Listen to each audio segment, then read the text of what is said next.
Hello, guys, and welcome back to today's live interview. I'm here today with James White. James is a sales trainer, a sales mentor, the founder of InTouch and James White Sales Success, and also the co-author of Sales Genius #1.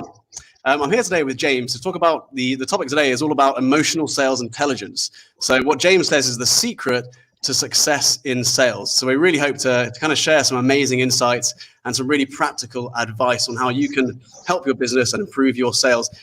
James, how are you, mate? Welcome to the chat. Good to see you, mate. I'm very good, thanks. It's nice and sunny where I am, and I'm guessing it is where you are too. It's pretty sunny where I am. Yeah, it's always sunny where you are. It is, yeah. We went out today, and it was we went out a bit later than we should have, and we certainly felt it, you know. Oh, good stuff. So yeah, tell us a little bit about yourself and who James White is and how you got into what you're doing now. Yeah, no worries at all. So I'm a sales trainer and mentor. So I spend my time training businesses and mentoring businesses on getting better sales results.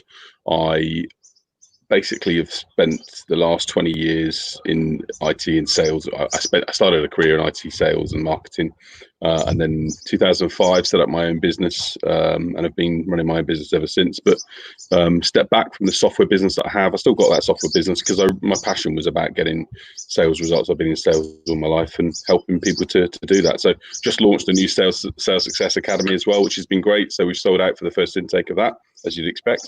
And yeah, it's really fun. I'm on a passion to help people learn to sell in the right way, and just pick up tips and tricks that they can use that can get them better results. Awesome, really, really interesting. So I know you've got a slightly different approach to sales than perhaps a lot of people out there. Could you kind of go into a little bit of your philosophy on sales? Yeah, I mean, I guess it's a really interesting. People think about it. When I talk to people about sales, people have this feeling that it's a bit, it's not a particularly nice thing. And yet the reality is in business, we all need to sell. If we don't sell, we don't have businesses. And people think of sales being this complex procedure, a difficult thing to do.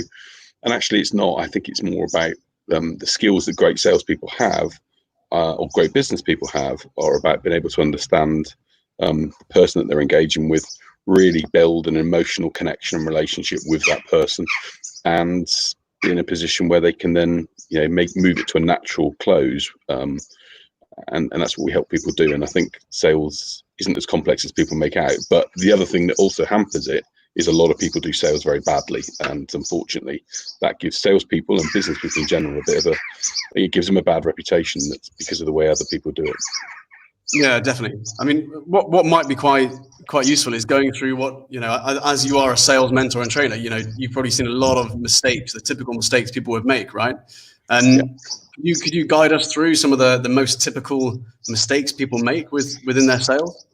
Definitely. So let me tell you the top three probably that I see on a regular basis is, firstly, people aren't prepared. Sales is like anything, in the sense of any form of activity we do. Are we prepared for the situation that's going to happen? Do we know what we're going to say when we're going to say it? And I'm going to talk about some things around emotional sales intelligence in a moment, but are we able to prepare and put ourselves in control for the first thing. So being in a position where you're prepared to know what to say, what to do at the right time is really key. The second thing that most people do is in sales is they focus on themselves. They see this element of sales being about telling the prospect or the person you're working with how great you are. Prospects don't care for that. They don't care for how great you think that you are. They only care for what impact you're going to make in their life and what you're going to do to solve their problem or want. And so most people tend to focus on them rather than thinking of the other person. And then the third element that I see more often than not is people tend to try and sell too early in the process. So they'll try and sell before someone's ready to sell. And I have a model I say to people like, you wouldn't go on a date with someone on the first date and propose to them. So why would you necessarily expect to go and meet someone initially and then go and sell to them straight away? And people have this tendency, because they want to get the sale, but they're not thinking, they're not using what I would call self-emotion, self-awareness to really understand what's going on in that prospect's world and where they're at in the buying journey.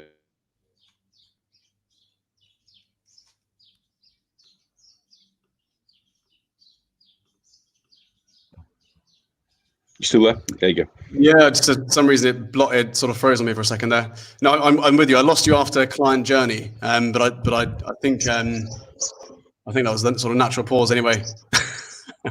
Yeah. So basically those are the three areas that people generally tend to struggle with. And what we do is we say to them, look, you've got to do, you know this yourself from bear fruit in 2-3 months time. So if we don't do the work now, it's like in fitness, it's like if you don't do the sit-ups, you're not going to get the six-pack, right? If you don't do the work in sales now to build the elements that you need to, the chances are you sometimes don't get the results until later down the line. And most people are too keen to get in there and try and sell too early, and also just trying to focus on them. And that's generally what puts a lot of prospects off. So, okay, cool. So in terms of your approach, then it's always with the customer and their needs and wants first. That's the first thing you would kind of base your philosophy on, right? Yeah. So I always, when I go and work with clients, there's a on my YouTube channel there's a model I use also around sort of sales like data. I say there's some fundamentals that we start with. The first one is, what's the problem? People only buy for two reasons. There's only two reasons in the world people buy stuff. There's a problem or a want. End of story. Those two things. So if there's not a problem or want, so we work to identify what the problem and want is, what their story is, and who their target customer is. Again, so going back to my sales, from like a sales is similar to dating. You wouldn't, if you were going to start and date someone, you wouldn't just go from 18 to 80 and just go for anyone. You'd have a target profile of who you want to engage with, that you're perfect for, that you've delivered real value, and you're good. It's your sweet spot. And sales is no different. So we work to get people in that position first. Let's identify who that sweet spot client is, and why you're perfect for them. What impact are you going to make in their world, and how can you solve a problem or solve a want for them? And once we've identified that, we're then in a position to say, right, how do we go and engage with those people, build initial rapport, and get to be in a position where those people want to do business with us. Yeah, amazing. That's so important, right? Knowing your client and knowing exactly who your kind of perfect client would be. What's the way that you help people to kind of diagnose that and figure that out? The honest answer to that is for them they don't do enough work looking at the marketplace that people are in and the impact of that. So give me an example of a client of mine who sells a big piece of equipment. The equipment itself costs £33,000. So it's an expensive sale, right? So people would look at it and go, okay, that's an expensive sale. It's a big piece of kit. The reality is, however, that piece of kit can make a saving of nearly £250,000 at a commercial laundry. So actually the investment for the return is small. But the point being is, you've got to be able to understand that the client that they're talking to has got a cost of £250,000 before they'll spend £33,000 on the product. So you've got to be able to know your market and know the people you're engaging with. And one of the challenges that people have a lot of the time, it's like you wouldn't go into the Range Rover garage and expect to buy a Range Rover for the same price as a Hyundai. They're different. No. They're different brands. They're different elements. So knowing who your target customer is and that they are in the same ballpark as you is a really key thing as well initially. And some people just don't make those elements of connection. They don't use qualification techniques or to be able to understand and really get to know the prospect that they're working with, to know whether they're in the market for the Range Rover or in the market for the Hyundai. Yeah, definitely. So in terms of sort of qualification techniques, do you have any kind of examples of that? Yeah, definitely. So there's a really good video on my website for around BANT. So BANT is a model that there's a number that you can use that have been used over the years, but BANT is a really good one. So it stands for budget. Firstly, does the person have the budget, or is the budget set aside for this? So one of the things, again, people tend to ask the question around is, how much budget you have. A prospect's generally not going to tell you how much budget you have. But if you were going to go and talk to someone about something, you might say, typically a service of this nature will cost between X and Y. How does that feel for you? Or you might say, how do you go about making investments in areas like this? Give me an example of a previous investment you've made and what impact it had for you. So you can get to understand whether the budget that the prospect has allocated for this is in the right area to you. The second thing is authority. So authority is about decision making. Who's going to make the decision? And in most organizations, or even in families, there's decision makers. There are again, in husband and wife teams, sometimes people sell to the wife, and actually the husband might be the decision maker, or vice versa. So authority is about who's actually going to say, yes, let's do this, and can, for want of a better phrase, sign the checks. The third element around BANT is the need, and I use need. People use the word need in sales a lot. You don't need a cruise. You don't need a new house, but you want a new house. So it's more around the want, but it's about identifying the real driver that's pushing that person to do something.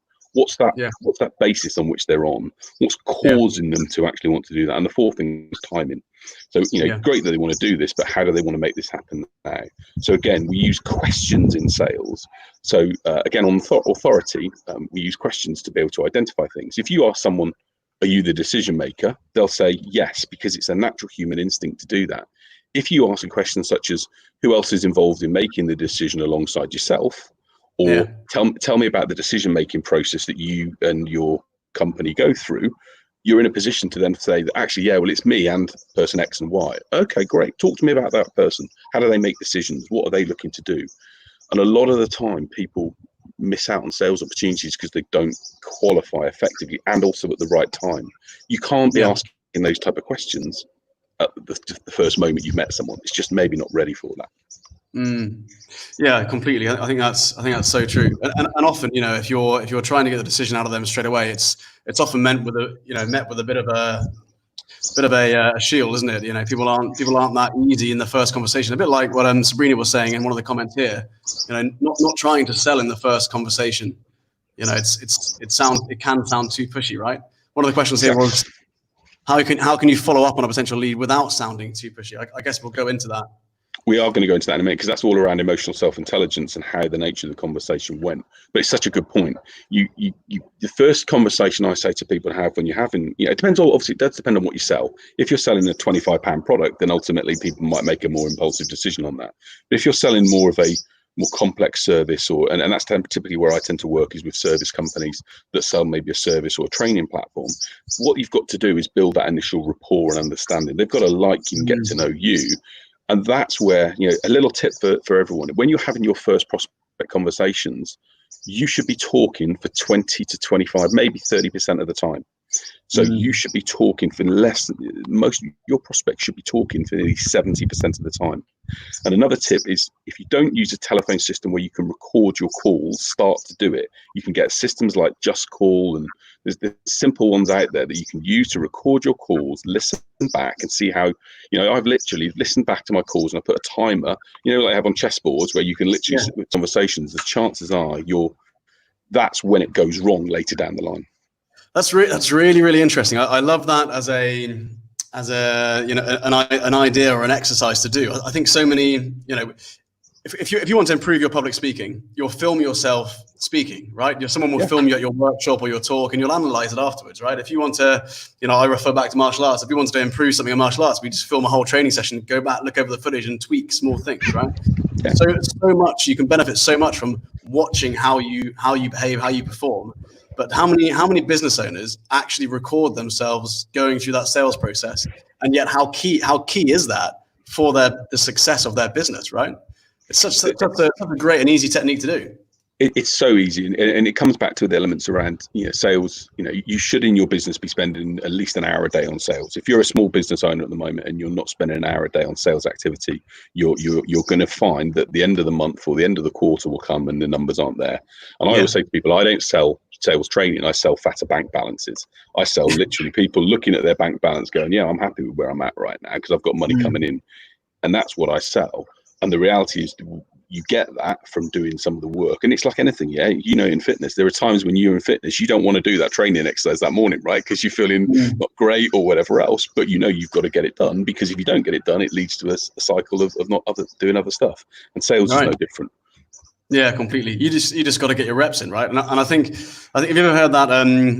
It's the book Eat the Frog, Eat That Frog. Yeah, Brian Tracy. Yeah, you know the one I'm talking about.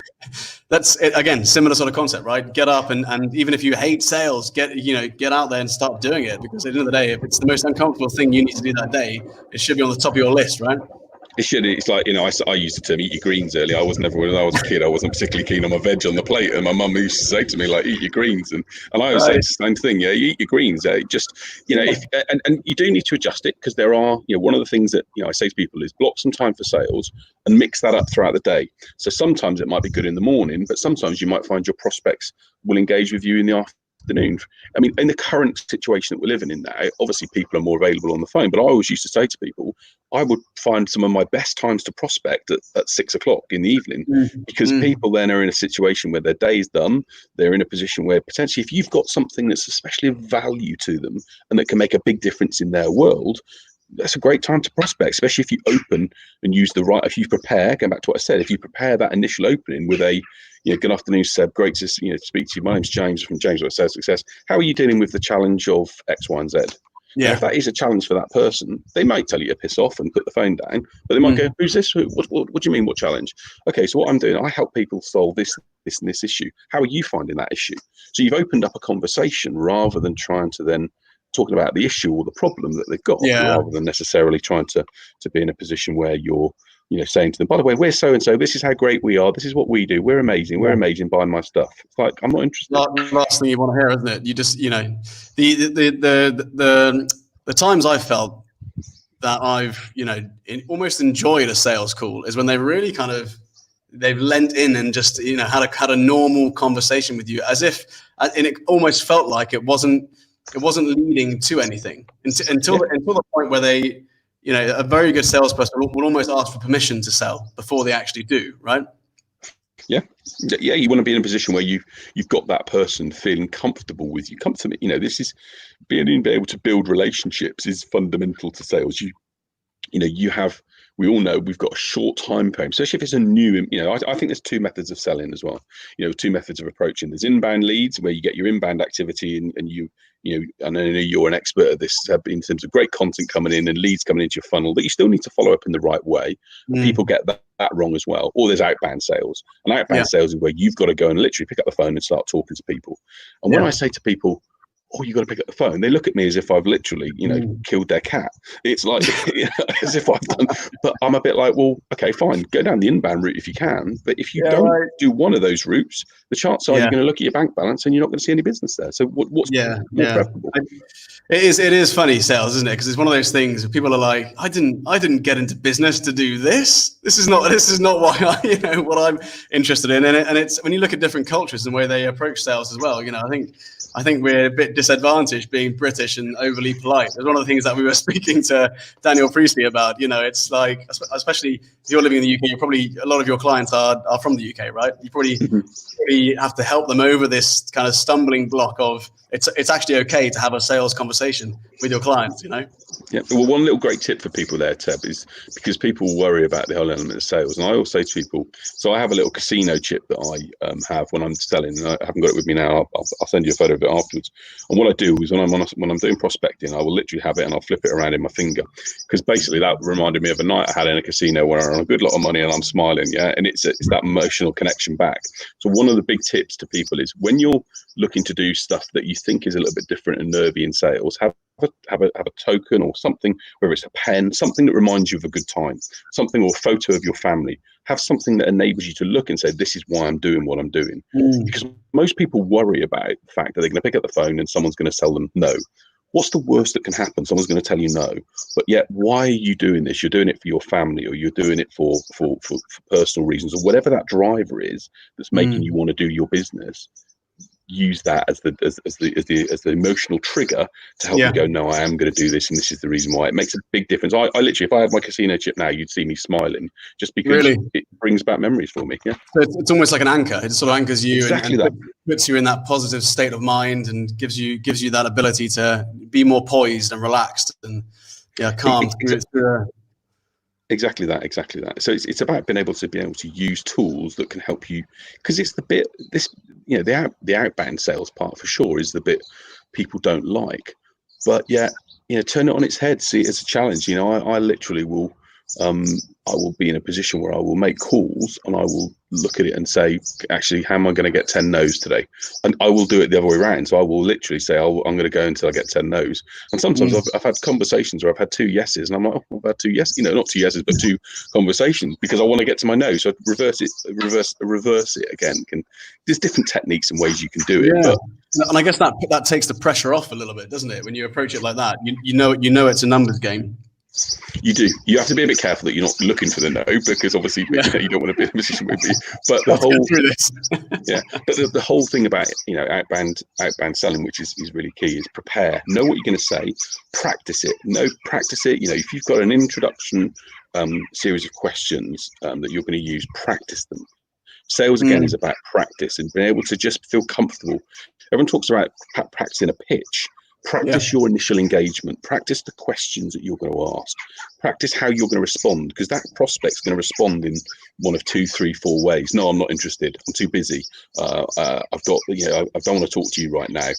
The question is then, what do? Do you panic and do you use the amygdala in fight or flight mode? Or do you actually say, hey, do you know what, Seb? I didn't expect you to be available. You're such a busy man. I know you're going to be manic, but I just know that people like you are struggling with, or tending to find X, Y, and Z an issue. How are you dealing with that issue?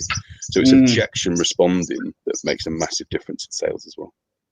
Yeah, definitely. So it's quite good to talk about how you can, for me, a lot of the time, if I'm going to have a sales conversation, in order to make the best use of my time, I'll make sure that the framing's right. I'll make sure that it's not typically a brand new someone who's just heard about us that I'd have a conversation with. They've normally gone through planned certain stages.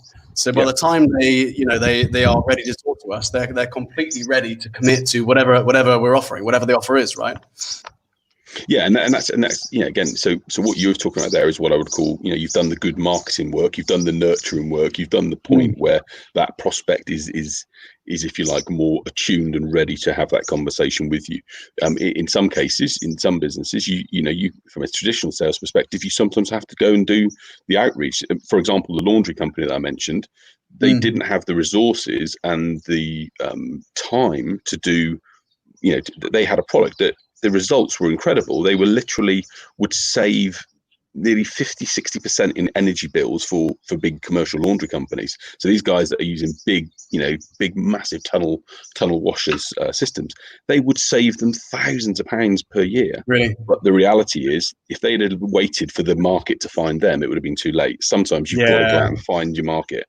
And they knew they were able to go through and ask relevant questions. So again, for those guys, they'd go out to their market, to the MDs, they'd try and speak to the MDs, and they'd say, are you facing a challenge in this in this area? Rising cost of production, cost of energy going up, how you handle this production process again when you've got customers that don't want to pay you anymore? Well, yeah, I am. Okay, great. So talk to me about how you'd, so in other words, they opened up a conversation by knowing what was in the prospect's mind. And one of the key skills that I talk about is about empathy. The best salespeople are really able to put themselves in someone else's shoes. Put yourself in the mind of your prospect. What are they going through right now? What are they thinking? What are they feeling? What's causing them strain and stress? And when you start thinking like that, and really, empathy is one of my emotional sales intelligence pillars. When you start thinking like that and really thinking, what would I do if I was in their position? You're halfway then again. You're halfway then there to be able to get better results, because people then start to think, oh, that person's not interested in them, they're interested in me, they really care about me, they're thinking about me. And generally, when salespeople start thinking about the prospect, really caring about them, results start to happen.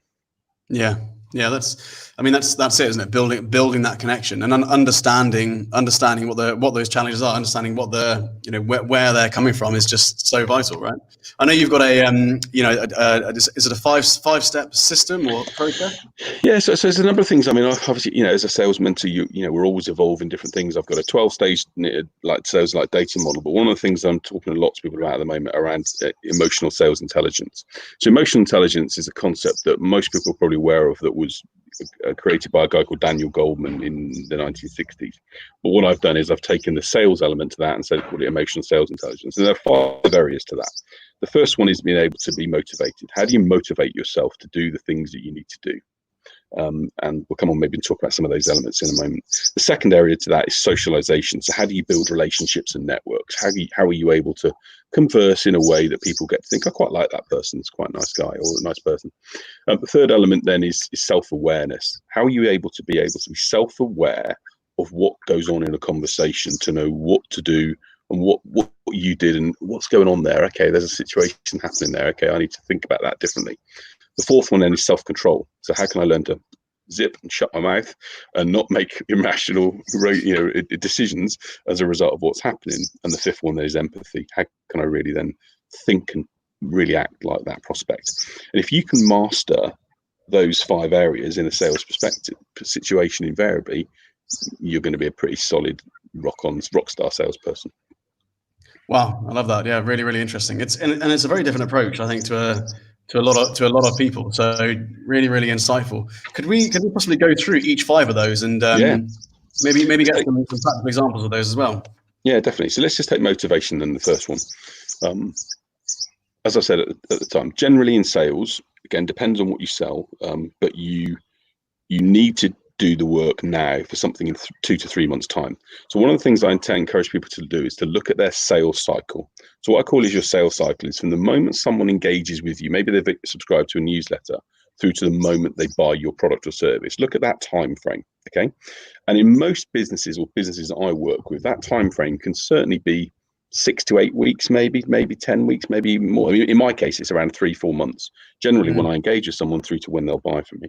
So the first thing is if I don't do the work now, I don't see the results until 4 months' time. So you have to be motivated to be able to say, right, I'm going to do that because I know it's not going to be a case of if I do the work now, I'm going to see the results tomorrow or later. So you have to have that motivation to accept that you've got to do it and you've got to get into a discipline of it. And the best discipline for that is putting an hour aside a day for sales activity, and then making sure that's quite focused, whether that's following up on inbound leads, following up on existing leads you've got, or as I mentioned, you might have to reach out to your market, put an hour a day in the diary to be able to at least do that. Because if you don't, I see it so many times. People just look at the end of the month and then find that things aren't there, and it's because they haven't done the work. So be motivated and be driven by that to start off with. And one of the key things that I'll do, and I've created a few sales diaries which I share within my academy, is just literally put down 3 people you'd want to contact that day. If you've got literally, or 3 people that are prospects that you want to contact that day, or 3 people that you want to follow up on that day, just write them down and be focused on getting through to those people or engaging with them. Just take the time to do it. Don't just expect it's going to happen without you doing anything. Yeah, brilliant. I love that, and I think that's just when you simplify things, it becomes so much easier to execute, right? If you were going to wake up each day and be like, oh, I'm gonna call loads of people up, you may one day call loads of people up. The next day you may not call many up. The next day it may sort of fade. But if every single day it's three people you're going to be spending time with, it becomes a routine. It becomes a drill. It becomes a typical exercise that you just stick to each day, right? Exactly. Well, if you take, for example, and I generally, if you can, I say to people 3 as a sort of a basic number. If you can even do 5, and let's say you're doing 25 a week, let's take on normal averages. That means you're going to be speaking to, let's say, 100 people, maybe 125 people per month. Yeah. Well, even on normal averages in terms of and again, we'll talk through the sales process in a moment, but in a normal basis, out of 125 people, you'd expect to at least have conversations with maybe 20% of those people. So at least if you're having conversations with 20 people, and then let's say out of those 25 people, maybe 25% of them go through to the next stage in your process, you're at least moving people through your sales funnel that you wouldn't have done if you'd not taken that action. So at least, and then if you're getting referrals, if you're getting business coming in, if your inbound marketing is generating leads, then they come on top of that. So suddenly your pipeline's filling up as a whole result. And the biggest reason why people generally don't hit sales numbers is because they don't fill the top of the funnel. Yeah, completely. Really, really interesting. So 3 motivation, having a system in place, going for 3 to 5 calls per day, and just sticking to it. And the time scales as well, Seb. Sorry, so in terms of time scales, and Jim, just to focus on that, do it at different times in the day. So do it at different times in the day and try and then measure which ones work for you. So again, and if people say to me, what's the earliest time you can phone someone? I would generally say in the current climate with kids and stuff and whatever else, 7:30. I've been called at 7:30 in the morning. If it's going to have an impact on me, I don't mind that. So I think there's a 12-hour window from 7:30 to sort of 7:30. And split out different times of that. So maybe one day do an 8:30 till 9:30, one day do an 11:30 till 12:30, one day do a lunchtime session, and just put different dates in your diary, times in your diary. The other thing I'd also say, which you need to do when it comes to that, is make sure that other people realise that that time is sacrosanct. So I know Daniel and the guys will talk about when you're writing a book to make sure that you turn all the other distractions off. Sales is no different. I will put a sign on the door, or when I had in my office previously, when no one has offices anymore, right? But when I had my office previously, I used to wear a set of pink headphones, okay? And literally, it was literally a set of pink headphones that I would make, and I would have my headphones underneath. It was like not headphones, they were like ear cover things. And basically, if that was on, unless the world was ending, you left me alone, basically. Yeah. And I encourage people to do the same thing. Just make it visible to other people that you can't be disturbed for that period of time. Yeah, right. I'm just imagining you right now with your pink fluffy headphones on, mate. I can see it. Yeah. You know, don't disturb. Yeah. Well, exactly. So I think, give yourself that time, and you'd be amazed if you start doing it, and if you're prepared. So it's also important to ensure you're prepared. You'll be amazed at this type of results that you will start to see come through, providing you're also engaging with the right, it goes back to what I said at the time, the right target audience, and that your product or service is that you're addressing, you're solving a problem or want for someone. So motivation, I think, is key. It sounds like as well from what you're saying, you do it a set time each day, and you're almost testing in the same way you would kind of split test an ad, right? You do an A/B split test. You see, does it work best with square or vertical, or with a picture or a video? It's the same thing you would do in sales, right? So you just 100% measure everything, right? Because your 6 p.m. to 7 p.m. slot may be 20% less effective than your Saturday morning slot. You know what I mean? So, and that's exactly it. And the key thing is, again, one of the things I encourage people, and we'll talk about that in terms of being able to, is a set of stats that I encourage the guys on my academy to do, is to just measure things, measure the amount of time you're spending, measure the amount of leads you're engaging with that day. How many people did you get through to? If you've got 3 people that you've written down you're going to speak to that day, and your slot is 11 till 12, how many did you get hold of that day? If you didn't get hold of any of them, try 12 to 1. If you got hold of one of them, okay, now we know that 12 to 1. Now, again, a lot of it is a little bit luck in terms of when people are available. And of course, no one's saying I used to see this comment of, oh, you can call people Thursday afternoons at 4 o'clock is the best time to call people. I think that's bollocks. I think at the end of the day is you need to call people on a regular basis all the time. Don't just leave it to one day in the week, or at times not in the week. Yeah, definitely. Okay, cool. So essentially, split test what you're doing, measure everything, and if it's a team doing it, again, measure everything, recording your conversations so you can analyze everything as well and gain those little insights and how you can improve. Definitely. And obviously there are systems, there are CRM systems. That's one of the things my previous company built. A CRM system is a good way to record that. You can record those details and know what you're doing, because it will provide the reports and the outlines of what you've done for you. So I encourage people to really look at, there's lots of systems out there now that can enable you to record this. The other thing around, recording things is, and people don't do this well enough, is record. If you do have conversations with people, that's why CRM systems are there, because going back to that emotional, we'll talk about empathy and emotional connection. If someone said to you that they're going away on, I would say going away on a holiday, but let's say they're going out for the day with their family. The next time you phone them and speak to them and you say, oh, I know last time we spoke, you mentioned you were going out for your day with your family. How was that? People are you're going to build that connection. So little things that you can record in CRM systems make a big difference. Yeah, totally. Just to have that personal touch and to come across as if you literally just come from the call, right? And that's how you would build rapport. Exactly. So the next one is let's talk about socialization. So socialization is about building relationships. Of course, we've all been in lockdown, right? So at the end of the day, we've not been, we've not been in a position where we've been able to do that. But there are a number of virtual networking meetings that go on. So there's one, I'm a sales mentor for a program that have a session called 11Zs. Every 11 o'clock every morning, they get together half hour over a cup of tea and a biscuit and have a chat. Okay, it's meant to be quite social. Get yourself onto some of these groups. They're free to attend in a lot of cases. Some of them might cost you £10-15 or whatever else, but get yourself along to them. Start to meet people. Start to have a look at who's out there. Start to socialize. We all know we're members of different groups and communities.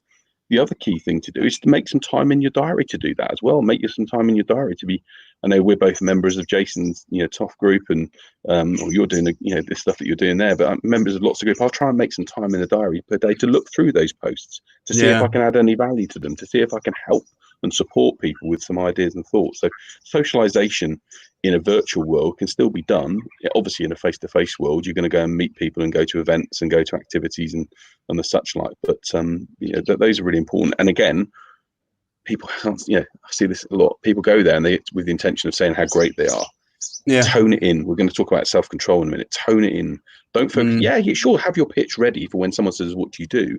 But don't make that the first thing you do, because generally people like that, people go, okay, it's just, there are people that I think we all know whose focus is on how great they are, and people just end up turning away and feeling like they don't want to speak to people like that.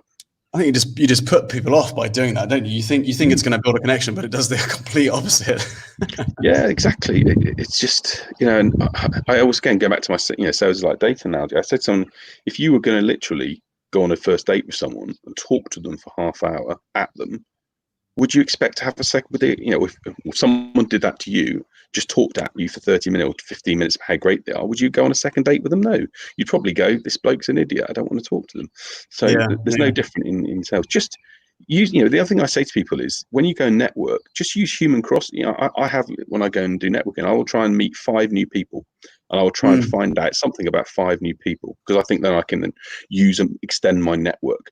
So yesterday I met a guy on a virtual networking session who is a rowing referee. Now, I don't know anyone around rowing, but now it's gone in my brain that he's involved in rowing. He's a rowing referee. If I ever now know something related to rowing, and he's someone that I want to do business with, there's a connection there that I can actually start to talk to someone. So just go with the intention of meeting 5 people and finding 5 things out about each, or 1 thing out about each of those people, and just being interested in people. I think that's such great advice. So many people, they go to a networking event when that used to be a thing, and you would rock up at the networking event and see other human beings, and they would they try and meet as many people as possible, right? And I guess for some people that's the way they do it.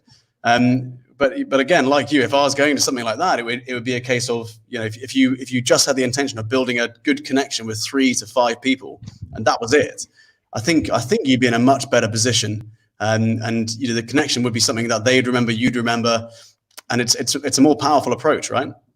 It is, and one of the other things that we'll talk about in a moment is around empathy. But one of the things I see a lot, and I've seen it with some mistakes people make with very successful people, is they have a conversation with someone, they then think that person doesn't really interest me, isn't going to give me any money, isn't going to be of value to me, and then turn away from them.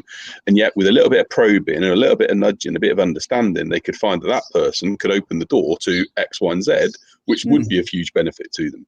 So I always say to people, don't just, if you go with the intention of meeting 5 people and learning something about those 5 people, and just being a human being, just being engaged in a conversation, you never know that person may not be right for you, but they might know someone that is then right for you, or that can do something with you, and doors open up as a result of that.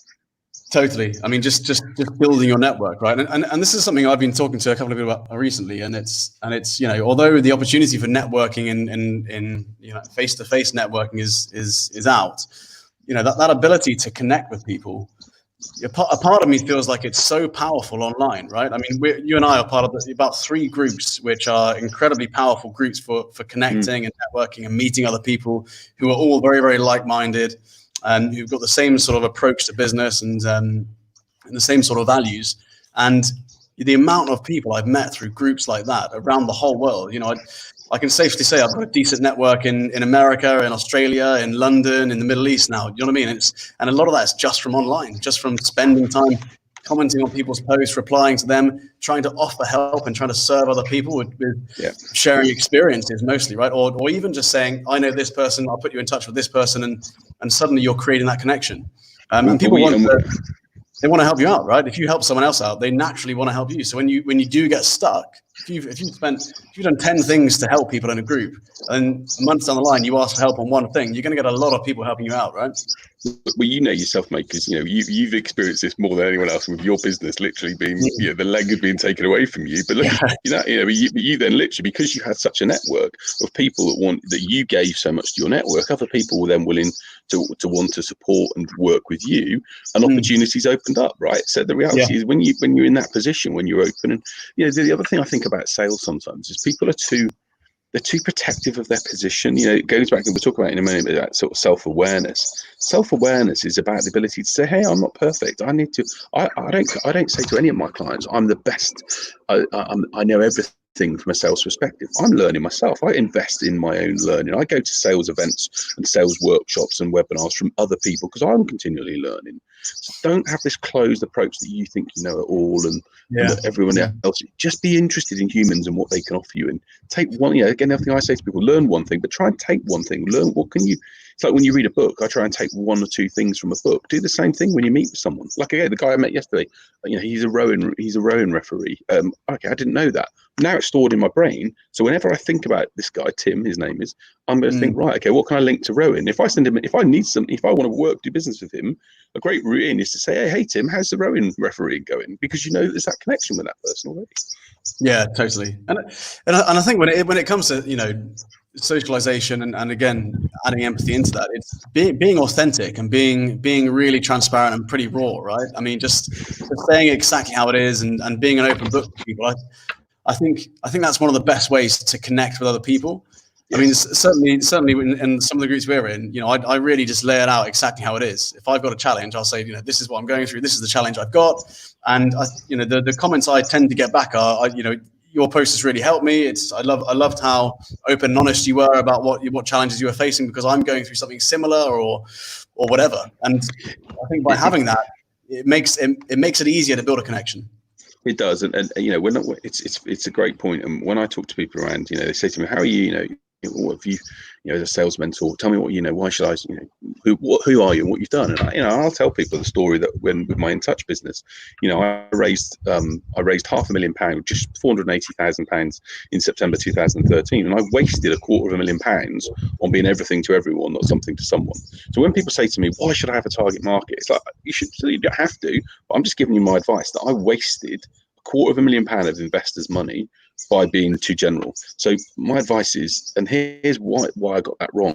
So being able to say where you've been wrong or how you've made mistakes is what people want to see. They don't want to see some superhero person that's never made a mistake in their life before. I mean, like sales mistakes. And I say to people, I made a mistake in sales 4 weeks ago by being not too pushy. And I'm going to come on and talk about the question around pushiness in a moment, but by taking the wrong action at the wrong time. So I was self-aware. I went back afterwards and thought, right, okay, why did I do that? Okay, I thought the person was there. They weren't. And now I need to switch up. We're all going to be in that position. No one's perfect. Yeah, completely. So, the next one, is it self-awareness?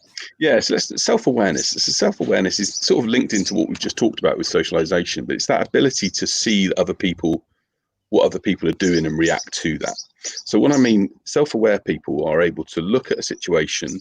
A good example is, let's say someone's doing a pitch or doing a presentation to someone, and a few minutes into that pitch, someone starts looking at their mobile phone. What do you do? I would say, well, what do you do?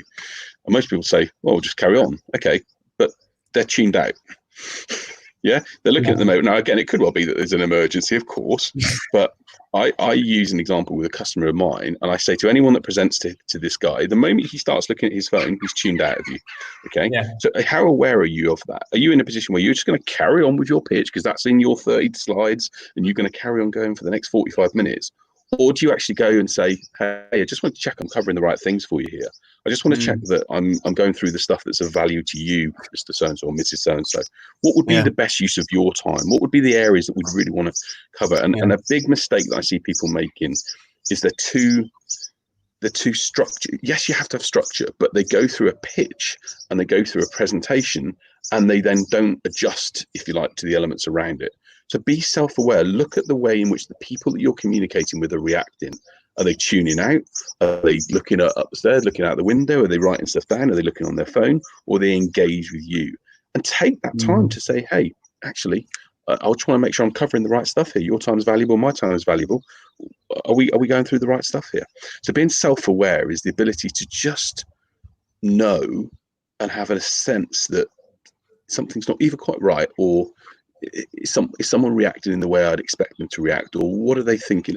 Another good example of being self-aware is people will talk to someone. If you talk to someone who's quite a fast-paced business person, for example, and yet your approach is slow and methodical and talking like this, the chances are you're gonna clash, because that person is gonna get frustrated with you. So the ability to be self-aware and go, okay, I need to adjust my behavior now to be a bit quicker and work through that is another good example of being self-aware. Right. Yeah. Brilliant. I love that. And also in terms of building rapport, there's something to be said about that, right? Mirroring and watching how the other person is with their body language, but also with their tone of voice and the speed of and the way they speak. That all comes together, right? Exactly. So if you're in a position where or again, self-aware around time, one of the biggest tips I can give people is when they're going to go and do a sales call or whatever, first thing in that call to do is to say to people, I've got 30 minutes set aside for this time. Does that timescale work for you? And if so, what are the key two or three things that you'd like to cover off in this session that will give you most value of that time? Now, if you ask that question at the start of any pitch, especially to a decision maker or to a buyer, confirm with me what your time is, and I know your time's valuable. So what are the 2 or 3 things that you want to cover that will be the most value to your time? You'll get a far better chance of selling to that person than if you were to then go through your predefined pitch and outline, which gives you 20 minutes for the pitch and 10 minutes for questions. At the end of the 20 minutes, if they're tuned out, they're bored, they don't want to engage, and then they're thinking, well, what's the point in talking to them about this and this, because they're only interested in them, not me. Yeah, no, completely. And I think there's a lot to be said about, respecting someone's time and letting them know that you respect their time, and subconsciously, you're respecting your own time by doing it, right? But I love that, saying these are the 3 things that we're going to cover, or what would be the 3 things you want. Asking people. I know when I used to run workshops across Dubai, if I had 50 people coming to the workshop, I'd send out a questionnaire and say, look, out of these, what is it you want to gain from this? What is it you want to gain, right? So I'd have a list of 50 things. I'd stick that on the presentation, the first slide, and I'd say, this is why you're all here, just so you know. So I've gone through exactly why you're here, and then I'd summarize it, and I'd summarize it into 3 things, and they were typically along the lines of, insights, a plan, and support. Those are the 3 things people wanted from that particular workshop. And by kind of simplifying it, they were like, okay, this is going to be a good use of my time now. Yeah, 100%. 100%. It's such a great point, and the reality is people's time is so valuable to them. But just ask them to clarify. And there's a great question that I encourage anyone watching here to use, and it's one that I know all my clients have used it. And I say to people, what does success look like for you? Okay. And what does a failure look like for you? So if you're talking to someone about an event or a service, even if it's a service you offer, just ask them the question, tell me what would make you in 3 months' time say this was an incredible success, and what would make you in 3 months' time saying this was a failure? And be honest with me, because I'd rather make sure I'm honest with you and vice versa to know whether because if they say success, and I give examples. I launched my Sales Success Academy, all 6 sold out. The first set of calls we had, I literally said to all of the guys, what does success look like for you? Because if success is, and this is the other challenge, if success is there, I'm probably doing my bad example of you, if success is there, but the person is there and you can't make that gap happen, you're going to waste everyone's time. So just be clear about what it looks like for them. Yeah, no, completely. And again, that often that just comes from having initial conversations, right? Just diving into exactly what it is they want, and being open and honest about it. What is it you're actually looking for? If the next 12 months was a roaring success, and you would go and speak to all your friends about this and introduce, and refer people to this, what would that look like? Correct. It's exactly that. So just going back on the point someone mentioned around pushiness, and I don't want to appear pushy. One of the challenges when people is that and they've not been self-aware enough to know whether that meeting went as well as they thought. So this is a typical thing that happens. People have a meeting, they end up talking. Remember I said 70% of the time should be done by the prospect and 30% by you. They end up talking for lots of the time. They've pitched who they are, and what happens is the prospect at the end of it has said, yeah, okay, great, call me back, I'll speak to you next week. Okay. And what happens, the person comes off the end of the phone and says, Doles, they've not really focused on me and who I am. And therefore, when that person rings them next week, they go, oh, no, I don't want to speak to that person, and put the phone down. Okay. So or don't answer the call. So the reality is, when you've had a meeting, look back and see how long you were speaking for versus the prospect was speaking for. Look back as to what you've identified from that conversation. What are the problems and the wants and the issues, the things going on in their world? And when you've really probed, I used to say to people, your prospects are like an onion. Okay. In an onion, there's 6 or 7 layers. Yeah. When you get to the core, you get to the real good stuff. So when someone's asked you, someone might say, okay, yeah, we're dealing with this challenge at the moment. Okay. Talk to me more about that challenge. Okay, well, yeah, we're having a challenge of X, Y, and Z. Oh, right. Okay. Sorry to hear that. How are you? You know, what's been the impact Yeah. of that for you, or what are you doing to resolve that? Oh, well, we're taking this in this action. Oh, talk to me more about that action. So keep going, keep probing, keep digging.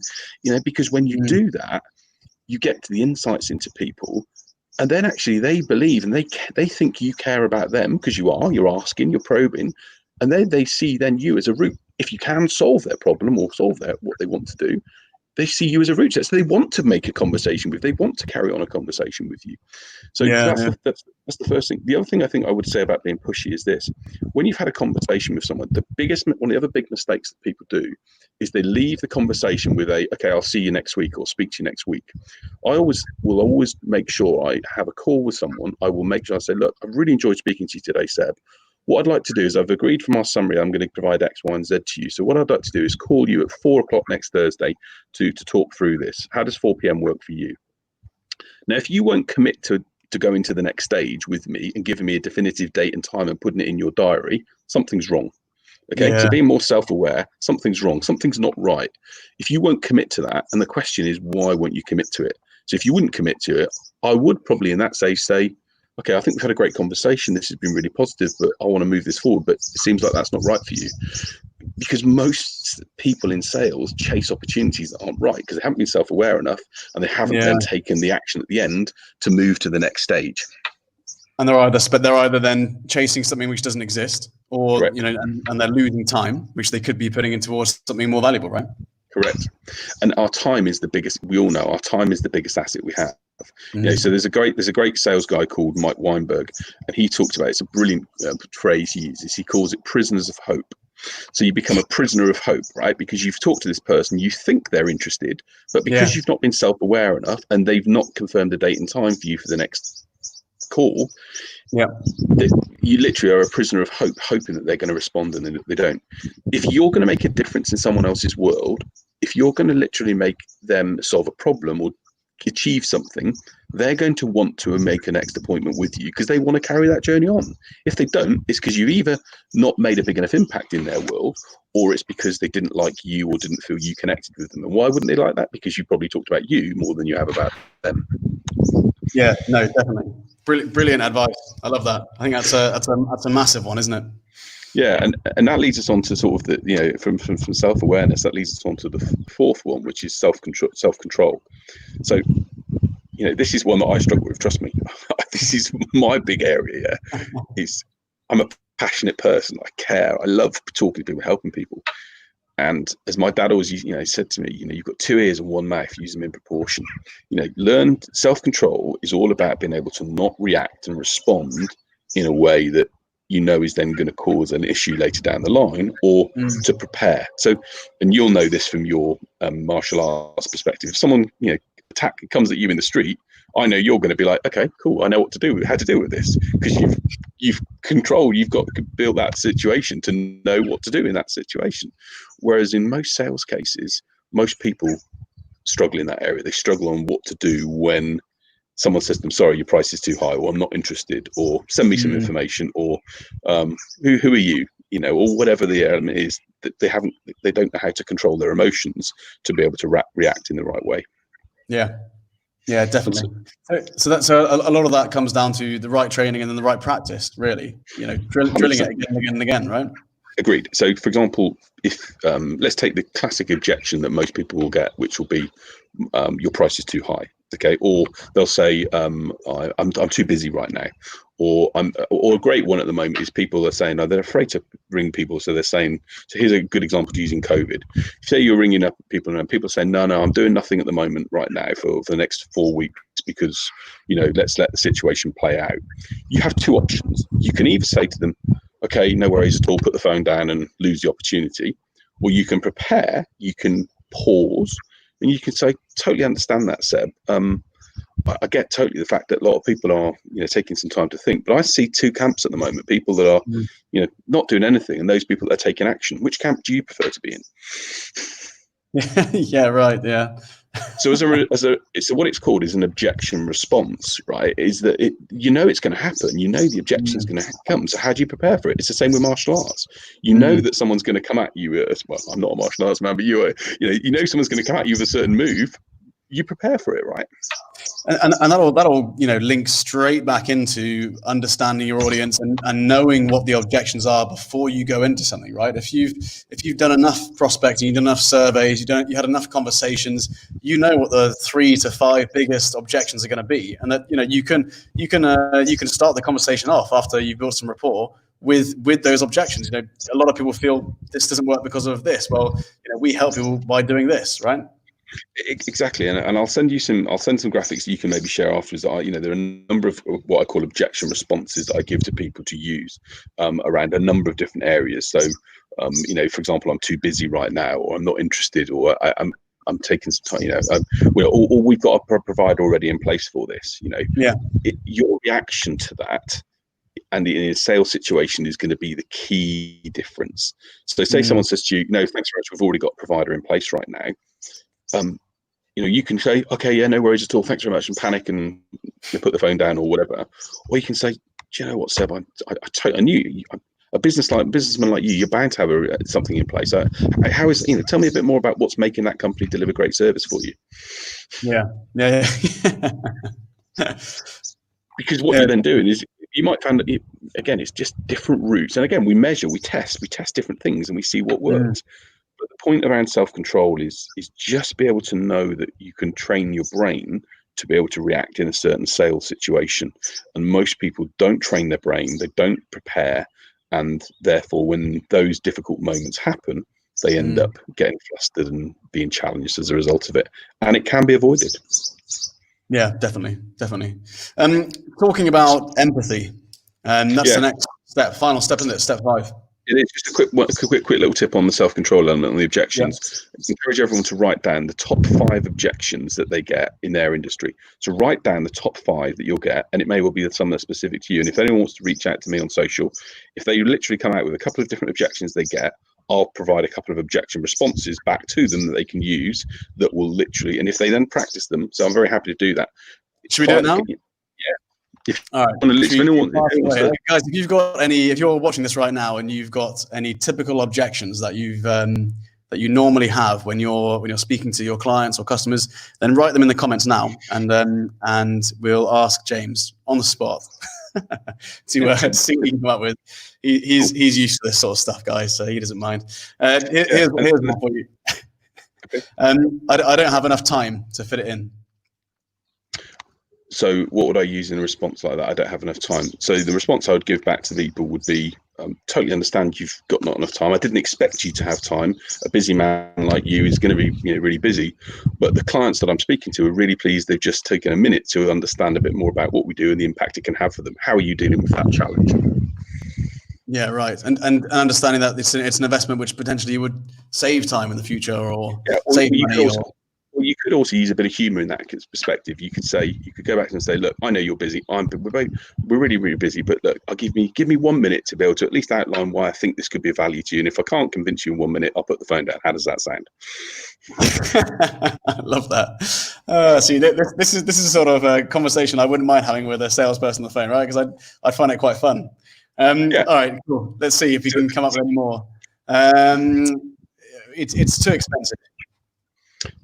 Okay, great. Thanks for letting me know that, Seb. Tell me what you're expecting it to cost. Yeah, I love that one. Yeah. Yeah, and then okay, well, the guy down the road does it for this much. Sounds fantastic. Tell me more about the what's really important to you when it comes to the quality or the service of the product. Which one do you normally go for, quality or price? Yeah, that's it, isn't it? Brilliant. Or in that case there, for example, one of the other key things around objections is to get to understand what, you don't deal with an objection by battering through it. You deal with it by understanding, empathy, putting yourself in that person's shoes. So someone will say, "I've got a guy down the road that does this." Really, really, thanks for letting me know that, Seb. I really appreciate that. Look, you've obviously come to us as well as them. Tell me what made you choose, come to ask us for a quote as well as that person, and what would be the key criteria for you making the decision? Yeah, right. What was the motivation in you approaching us? you may already know that we're the more expensive option. Why did you come here? There must be something, whether it's the quality you're looking for or whatever it is, right? So there's a great quote that George Bernard Shaw says: if you can't hide your skeletons, make them dance. So the point is, if you're expensive, being able to go to people and say, look, one of the challenges, you're going to look at my proposal and see and think it's 3 times as expensive as the alternative option. So before I go and create that proposal, tell me what's going to be the key factor for you in making the decision. What does success look like for you? What would be a failure for you? Would you, in what case would paying 3 times as much be worth it for your perspective? Yeah. And if someone comes back and says, there's no way in the world I'd ever pay 3 times as much, then okay, fine. So it looks like we've got a gap between what we do and what you do. And I understand that, that's something. What would you need to see in order to make it worth that? I can't see it. Fine. If they can't see that it's going to be worth what you're charging versus what they're prepared to spend. Yeah. It's the price, it's the value. They can't make that, I call it the value gap. They can't make the value gap happen. So the only thing you can then do is, thanks very much, it's not going to work, because otherwise, or people end up discounting, and then that's where you get into a whole host of other problems. Yeah, totally. I think that's a really really good point, isn't it? I mean, if you're saying to someone, what is the value? If the price is £1,000, and you're saying to someone, okay, what would you need to see out of that £1,000 for you to see the value of £1,000 for that single service or product, whatever it is, right? They're literally painting the picture for you. Correct. I think that's a really great way of doing it, because then it's not a case of them saying, I don't see. They're basically answering the question of, do you see value in this service or product? Because if they can paint that picture, they can see the value. So then the conversation changes to, okay, well, it's a case of we can't afford that service or product at the moment in our particular situation, right? So okay, well, we've got another product which does something similar, but obviously at a lower price point or whatever. Correct. I mean, there's another classic sales mistake that happens. People will say to people, tell me your price. So the problem about when you can say to people about price, and this is, one of the, as Alex and his team, they're great guys, and a lot of people want to know the price, and we'll say, look, the price can vary depending on what you want to do, but talk to me more about what it is you're looking to achieve. It goes back to the point of, there are 5, as I call it, keywords of sales that I say to people. The first of 2 are problem and want. What are the problem and want people have? And then it's that understanding, getting to know the person, really using that time to understand and probe them. And the 3rd and 4th words are then belief and trust. So if you understand people and you really get to know the emotional impact people buy emotionally that it's having on them, the reality is, it's not the fact it's the money, it's the fact that can they then believe that you'll solve their problem, and do they trust you to make it happen? And when you have that belief and trust in place, sales just, you've seen with TOF stuff, right? Yeah. Literally it took 5 minutes for the ubiquitous packages to sell out pretty quickly, because everyone had belief and trust in it. A lot of that's down to trust and having a good network, right? And being able to show value to those who already trust you. I think and again, that's the power of community and as you said, socialization.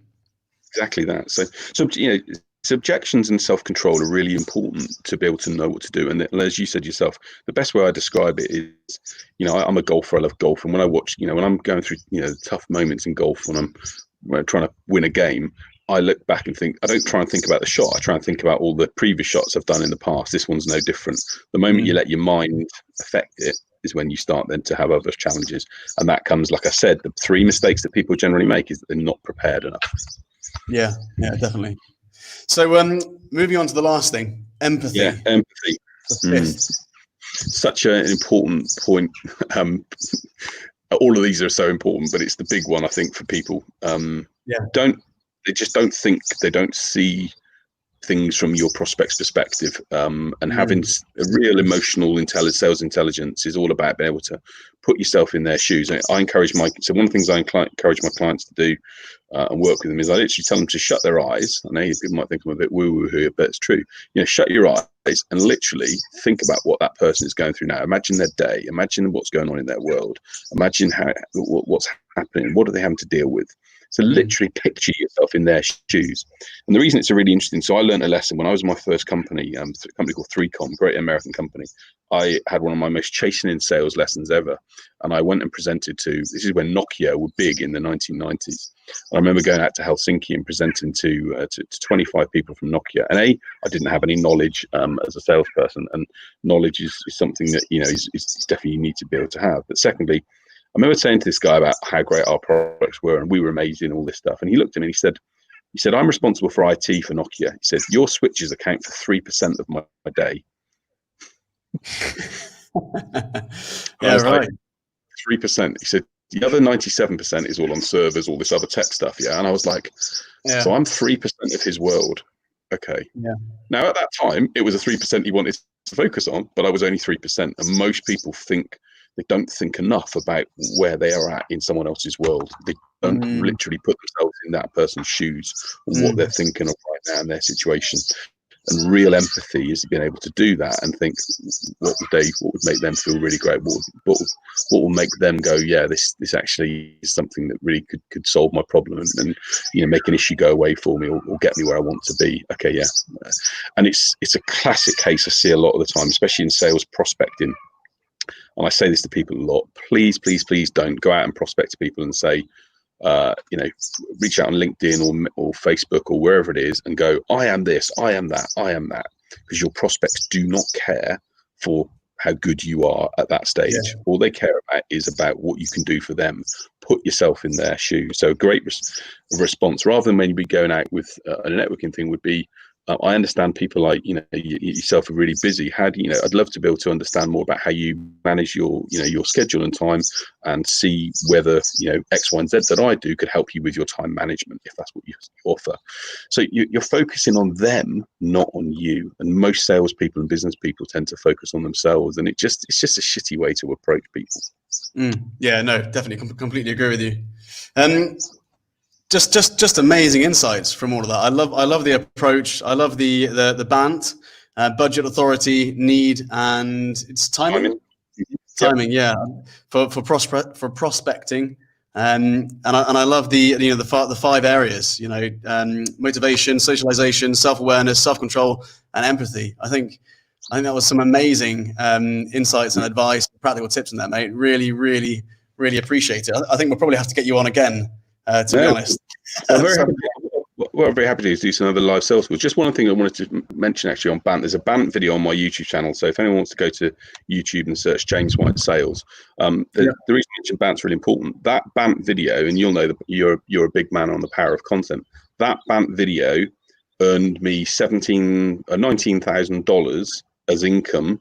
I closed it on Christmas Eve from a guy in America I've never met, just because he watched that BANT video and wanted a series of I did some other videos with that in my portal, and he licensed my content to use in his global business using that BANT video.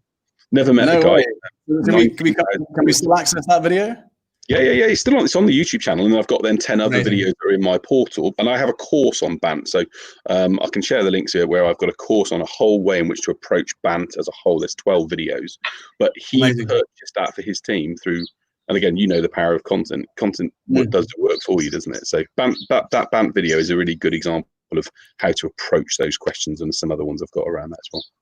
Amazing, mate. No, that'd be really cool. We'll grab some links off you after this, if you want to send them to me, and I'll post them in the group. Yeah. Cool. What's the best way for everyone to get in touch with you? Yeah, cool. Well, obviously, if they want to go to my website, so a couple of things that I do. I have a Saturday sales email, so I provide sales tips every Saturday, and again, all focused on trying to give across a range of different elements. If they go to jameswhite.business, so www.jameswhite.business, they can find my website where there's lots of resources. There's 15, 20 different free downloads that people can get for the right questions to ask, how to deal with an objection, how to approach people on LinkedIn. There's lots of different stuff there.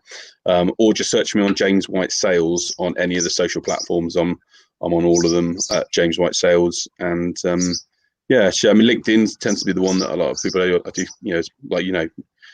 For me, supporting and growing people's skill set in sales is my big mission and passion. It's what I do. It's why I launched the Academy, because I am one of these people that when my clients get really good results, which they do, and I'm very lucky that people are able to testify on video as well about that. It's just the best feeling in the world for me. Seeing people get amazing results from what you do is why I do what I do. Amazing, mate. James, thank you so much for coming on. Guys, if you're watching this, I'm sure you got loads out of it. I certainly learned a lot from this chat. So, James, really appreciate it, mate. Hey, no worries at all. Absolute pleasure, Seb, as ever. Take care, buddy. Take care. Bye.